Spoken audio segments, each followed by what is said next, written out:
ప్రవీణ్ పగడాల గారి మరణం ఒక మిస్టరీగా మారుతా ఉంది. సో మరి ఈ మరణానికి క్రైస్తవ కుల నాయకులందరూ కూడా ఖండిస్తూ ఉన్నారు.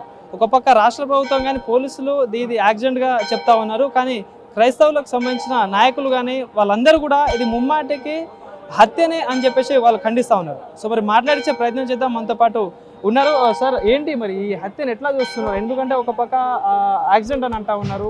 కానీ ప్రవీణ్ గారు కూడా గత కొన్ని అంటే ఈ ఇన్సిడెంట్కి కొన్ని రోజుల ముందు కూడా పోస్ట్ చేయబెట్టడం జరిగింది. నన్ను హత్య చేయడానికి చూస్తున్నారు, నాకు ప్రాణహాని ఉందని చెప్పేసి కూడా అంటా ఉన్నారు. సో మరి ఎట్లా చూడొచ్చు అంటారు ఈ ఇన్సిడెంట్ని? ఏం చెప్తారు? యాక్సిడెంట్ అని చెప్పి ఒక గవర్నమెంట్ తప్ప పోలీస్ డిపార్ట్మెంట్ తప్ప ఇంకెవరు చెప్పట్లేదు.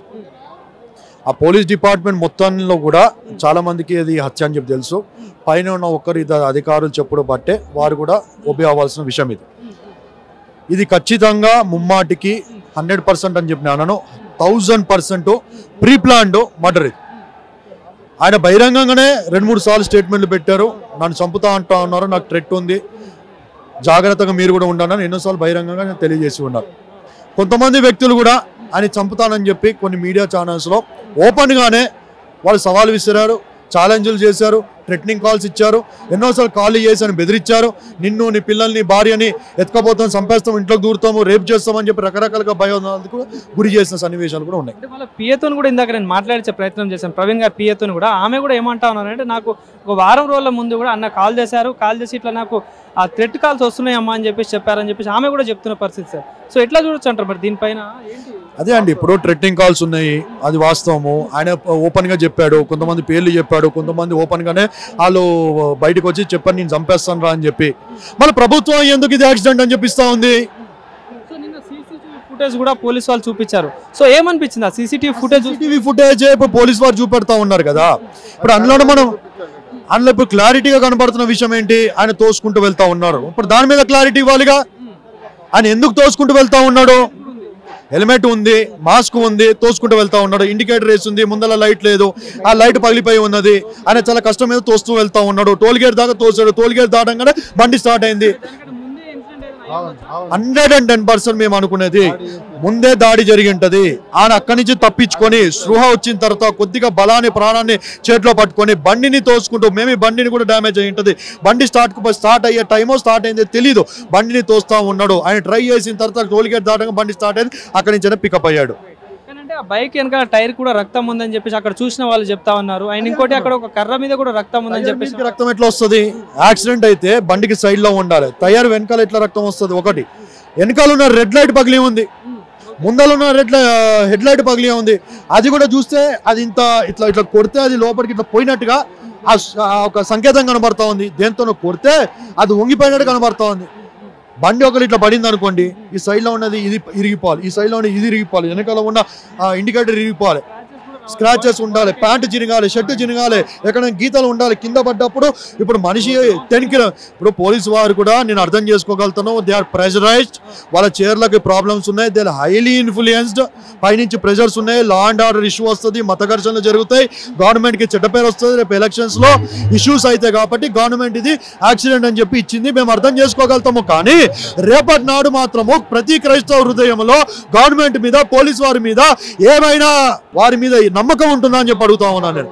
రేపన్నా ఖచ్చితంగా హృదయాలు మాకు అన్యాయం చేశారు, అన్యాయమైన తీర్పునిచ్చారు, పోస్ట్ మార్టంలో యాక్సిడెంట్ అని చెప్పించారు, మాకు న్యాయం చేయాలని చెప్పి ప్రతి క్రైస్తవ హృదయంలో అది నిలిచిపోతుంది. రేపన్నాడు గవర్నమెంట్ ఏ విధంగా వచ్చి మమ్మల్ని ఓట్లు అడుగుతారని చెప్పి అడుగుతా ఉన్నాను. ఇంకోటి అక్కడ చూసిన వాళ్ళు ఇంకో మాట ఏమంటారు అంటే, బాడీ మీద బైక్ ఉందని చెప్పేసి అంటారు. అంటే యాక్సిడెంట్ రోడ్డు మీద నుండి చాలా దూరం లోయలో ఆ బాడీ అండ్ బైక్, బాడీ మీద బండి ఉన్న పరిస్థితి కనిపిస్తుంది. అంటే యాక్సిడెంట్ లో ఇట్లాంటి మాక్సిమం రేర్ గా చూస్తాం మనం ఇట్లాంటి. సో ఎట్లా చూడొచ్చు? ఇది కూడా ఎప్పుడైనా చూసారని అడుగుతున్నాను.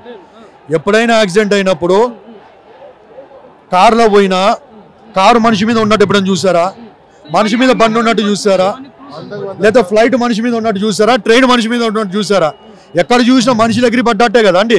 మనిషి చనిపోయి పగిలిపోయింది, రక్తం వస్తుందంటే ఏ ఫోర్స్లో, ఏ ప్రెషర్లో, ఏ స్పీడ్లో యాక్సిడెంట్ అయ్యింటే ఆ మనిషి చనిపోయి ఉంటాడు. మళ్ళీ చనిపోయిన వ్యక్తి మళ్ళీ బండి ఎందుకు ఎగిరి పడలేదు? ఎక్కడనో ఈయన ఎక్కడో ఎందుకు ఎగిరి పడలేదు? బండి మళ్ళీ పడితే ఆ స్క్రాచెస్ ఏవి, ఆ గీతలేవి, ఆ సూచనలేవి, ఆ ఆనవాలేవి ఏ కనబడట్లేదు కదా. అది బండి ఎందుకు పైన ఉందంటే నేను చెప్తానండి, అక్కడికి ఎవరో వ్యక్తులు వచ్చారు, ఆయన ముందు చనిపోయిన తర్వాత బండి వేస్తారో తెలియదు, లేదా బండితోనే కొట్టి చంపారో కూడా నాకు తెలియదు. ఎందుకంటే ఆ బుల్లెట్కి ఏదైతే మడ్గాడ్ వస్తుందో ఆ ఐరన్ మడ్గాడ్కి మీరు చూస్తే ఆ బుల్లెట్ ఇట్లా ఉన్నప్పుడు పైకి అది ఫేసింగ్లో ఆ పైన రెడ్ కలర్ స్టెయిన్స్ కనబడుతున్నాయి, బ్లడ్ స్టెయిన్స్ కనబడుతున్నాయి. నేనేమనుకుంటానంటే ముందు ఒక వ్యక్తి టైర్ని పట్టుకున్నాడు, వెనకాల ఒక వ్యక్తి టైర్ని పట్టుకొని బుల్లెట్ని ఇట్లా లేపి ఆయన మీద వేశారా, పడుడు బట్టి ఆ ఏమంటారు ఐరన్ మీద పడుడు బట్టి బ్లడ్ ఇదంతా పగిలిపోయి అంటిందా, దాని తర్వాత మళ్ళీ పడేసి వెళ్ళిపోయారా అనేది క్లియర్గా స్పష్టంగా ప్రీ ప్లాన్డ్గా యాక్షన్ కనబడతా ఉంది. అంటే రాజమండ్రికి కూడా ప్రవీణ్ గారు వెళ్ళడం జరిగింది, ఒక ప్రోగ్రామ్కి వెళ్ళడం జరిగింది. సో ప్రోగ్రామ్కి పిలిచిన దాంట్లో వాళ్ళ వెనకాల ఎవరైనా ఉండి ప్లాన్గా ఏమైనా పిలిచారని చెప్పని అనుకుంటున్నారు? 100% అండి. కరుణాకర్ సుగుణ అనే వ్యక్తి ఆయన ప్రవీణ్ అన్న గురించి మాట్లాడుతున్నప్పుడు కింద ఒక వ్యక్తి కమెంట్ పెడతా ఉన్నాడు. ఏమని కమెంట్ పెడతా ఉన్నాడు అంటే ప్రవీణ్ గాడు అని పెట్టాడు. చూడండి, ప్రవీణ్ గాడు February 17th రాజమండ్రిలో ఒక ప్లేస్కి వస్తా ఉన్నాడని చెప్పి వాడు కమెంట్ పెట్టాడు.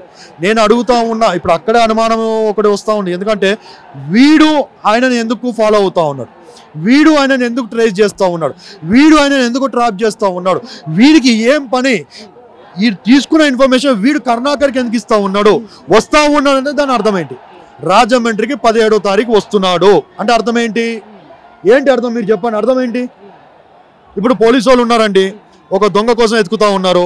ఆ దొంగకి కానిస్టేబుల్ సార్ నేను రైల్వే స్టేషన్లో చూశాను సార్, వాడు నెక్స్ట్ ట్రైన్ ఎక్కాడు, నెక్స్ట్ పారడైస్ బేగంపేటలో దిగుతున్నాడు సార్ అని ఎస్ఐకి సమాచారం ఇచ్చాడు. దాని అర్థం ఏంటి? పట్టుకోవడానికి 17వ తారీఖు రాజమండ్రి వస్తూ ఉన్నాడంటే దాని అర్థం కరుణాకర్ సుగుణకి ఇస్తూ ఉన్నాడంటే కరుణాకర్ సుగుణ ఎప్పటి నుంచో ఈయనను వెంటాడుతూ ఉన్నాడు, ట్రాప్ చేస్తూ ఉన్నాడు, ట్రాక్ చేస్తూ ఉన్నాడు, చెకింగ్ చేస్తూ ఉన్నాడు, ప్రతిదీ వీని దగ్గర అప్డేట్ ఉంది.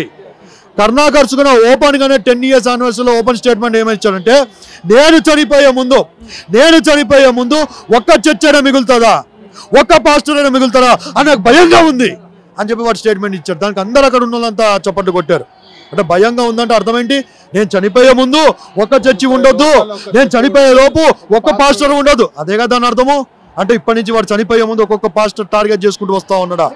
చూస్తుంటే మతాల మధ్యలో చిచ్చు పెట్టడానికి కొందరు చేస్తున్న కుట్రని అనుకుంటున్నారు. కొందరు కాదు అందరు కాదండి, కొందరు అనే వాస్తవంగా కొందరు అనే దాంట్లో కూడా వీళ్ళ వేల మీద లెక్క పెట్టేవారే అంటాను నేను. అందరు కాదు, కొందరులో కూడా వేల మీద లెక్క పెట్టేవారు. కరుణాకర్ సుగుణ, అమారా ప్రసాద్, దాని తర్వాత డిచ్కీ బాబా, కుమారు, నలుగురు, ఇప్పుడు దానిలో సమీ, ఈ 5గురే కారణము మాకు అనుమానము ప్రవీణ్ గారి మృతికి. రీసెంట్ గా ప్రవీణ్ గారు ఒక డిబేట్ లో పార్టిసిపేట్ చేయడం జరిగింది. అక్కడ కొన్ని వ్యాఖ్యలు వాళ్ళు ఇద్దరు మాట్లాడుకున్నారు. సో దానికి దీనికి ఏమైనా సంబంధం ఉండే ఛాన్సెస్ ఉన్నాయంట? ఏ డిబేట్ లో? ఒక డిబేట్ లో ప్రవీణ్ గారు డిబేట్స్ లో చేస్తూ ఉంటారు. అంటే కొందరు అంటా ఉన్నారు ఈ మాట, కొన్ని మతాలని ఉద్దేశించి మాట్లాడారు ప్రవీణ్ గారు సో అని చెప్పేసి కొందరు అంటా ఉన్నారు. దీనికి ఎట్లా గురించి అండి? 100% మతానికి సంబంధించిన హత్య అనేది మతం కోసం మాట్లాడాడని చెప్పి మత్తెక్కించుకొని పిచ్చిలో మతంలో మునిగిపోయినా డిచ్కీ బాబా లాంటోడు ఎందుకు డిచ్కీ బాబా అంటావు అంటే వాడి మీద సుమారుగా ఇప్పటికీ నేను 3-4 కేసులు ఫైల్ చేపించి ఆలేరులో వాడిని అరెస్ట్ చేపించి ఎంఆర్ఓ దగ్గర బైండ్ ఓవర్ చేపించి 2 లక్షల ఫైన్ అని చెప్పి వాని చేత రాపించిన తర్వాత కూడా వాడు నోటికి వచ్చినాడు మాట్లాడి వాని ధైర్యం చూడండి. వాడు రాజమండ్రికి పోయి అక్కడ ఉన్న సిల్వ మీద వాడు మాట్లాడుతూ ఉన్నాడు. ఆ సిల్వ పీకేయాలి, సిల్వ కూల్చేయాలి, ఇక్కడ క్రైస్తవులు తన్నండి, కొట్టండి, తరిమి కొట్టని చెప్పి వాడు మాట్లాడుతూ ఉన్నాడు. అదే రాజమండ్రిలో 10 రోజులు దాటిన తర్వాత మా ప్రవీణ్ అన్న గారు హత్యకు గురయ్యి ఉన్నారు. సో వాడు రెచ్చగొట్టుడు బట్టి రెచ్చిపోయిన వారు రాజమండ్రిలో ఉన్న వారు ఎవరు చంపారని చెప్పి మేము అనుకోవాలా? ఇదొక అనుమానం కనబడుతోంది. రెండోది, అమారా ప్రసాద్ అనే ఒక వ్యక్తి, పంది ప్రసాద్ గారు నిన్నాడు ఫేస్బుక్లో ఒక స్టేట్మెంట్ ఇస్తూ ఉన్నాడు. వాడు కత్తి మహేష్ అయిపోయి ఉన్నాడు, ప్రవీణ్ అయిపోయి ఉన్నాడు, నెక్స్ట్ నువ్వేరా అజయ్ బాబు అని చెప్పి వాడు ఇస్తూ ఉన్నాడు. అంటే దాని అర్థం ఏంటి? కత్తి మహేష్ని మేమే చంపాం, ప్రవీణ్ని మేమే చంపాం, నెక్స్ట్ నిన్నే మేము చంపుతామని అని చెప్పారు. ఇదంతా పోలీసులు ఎందుకు పరిగణలోకి తీసుకోవట్లేదు ఉన్నాను?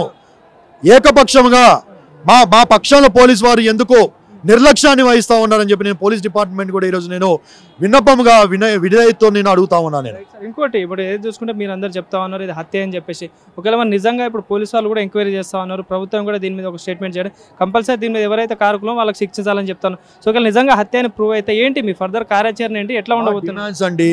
ఇది హత్య అని ఆల్రెడీ ఇప్పుడే న్యూస్లో చూస్తూ ఉన్నాం. పోస్ట్ మార్టం రిపోర్ట్ వచ్చి కొంతమంది చెప్తా ఉన్నారు యాక్సిడెంట్ అని చెప్పి అన్నారు. ఇప్పుడు దాన్ని మనం చేసేది ఏం లేదు, కానీ ఖచ్చితంగా అది ప్రీ ప్లాన్ మర్డరే.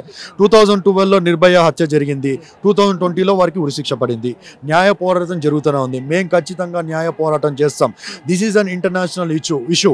ఖచ్చితంగా ఇంటర్నేషనల్కి వెళ్ళిపోయింది, వెళ్తుంది. ట్రంప్ కూడా దీనిలో ఖచ్చితంగా ఇన్వాల్వ్ అవుతారు. కేపాల్ గారు కూడా వచ్చారు, వారు కూడా ఫోన్ చేశారు. ఇది ఖచ్చితంగా మోడీ గారు దీన్ని సీరియస్గా తీసుకోవాలి. ఎందుకంటే మోడీ గారి డిపార్ట్మెంట్లోనే, వారి యొక్క వ్యవస్థలోనే ఇక్కడ ఉన్న పాడి రాకేష్ గారు అని చెప్పి, బండి సంజయ్ గారు అని చెప్పి కరుణాకర్ సుగుణ మీద మీరు సుమారుగా పంజాగుట్టలో 3 కేసులు పెట్టి వారి ఆఫీస్ని సీజ్ చేయడానికి నేను 10 మంది పోలీసులను తీసుకొని పోతే కూడా మన ఆఫీస్ని సీజ్ చేయకుండా బండి సంజయ్ కానీ పాడి రాకేష్ కానీ ఫోన్ చేసి పోలీసులను బెదిరించి ప్రెజరైజ్ చేసినట్టుగా మా దగ్గర ఇన్ఫర్మేషన్ ఉంది. నేను మోడీ గారికి నేను వినిపించుకునేది ఇదే, ఇలాంటి వ్యక్తుల్ని మీరు ప్రోత్సహించి మత ఘర్షణలు చేయడానికి వస్తే ఖచ్చితంగా ఒక రోజు అనేది వస్తుంది. మీరు కూడా దేవుణ్ణి నమ్ముతారుగా మోడీ గారు? మీ దేవుడు ఎప్పుడైనా నరహత్య చేయమని చెప్పి కోరుకున్నాడా, లేకుంటే మీ గ్రంథాల్లో చెప్పాడని అడుగుతా ఉన్నా నేను. రేపన్నాడు మీ దేవుడిని చూడరా? మీ బ్రహ్మదేవుడిని మీరు ఎదుర్కోరా? మీ బ్రహ్మదేవుడు మిమ్మల్ని అడగరా? ఎందుకురా నరహత్య చేస్తుంటే ముఖం ఎక్కడ పెట్టుకుంటారని చెప్పి నేను హిందూ సమాజంలో ఉన్న నాయకులను కూడా అడుగుతా ఉన్నా. నరహత్య చేయడం అని చెప్పి ఏ గ్రంథాలు, ఏ మతం కూడా చెప్పడండి. సో ఇట్లా ఈ విషయంలో అనుమానాస్పదంగా ఉన్న వారికి మీరు ఏ విధంగా సపోర్ట్ ఇవ్వకండి. మాకు న్యాయం చేయండి, నిందితులు మీరు అరెస్ట్ చేయండి, అరెస్ట్ చేసిన వారిని ఉరి శిక్ష వేయండి.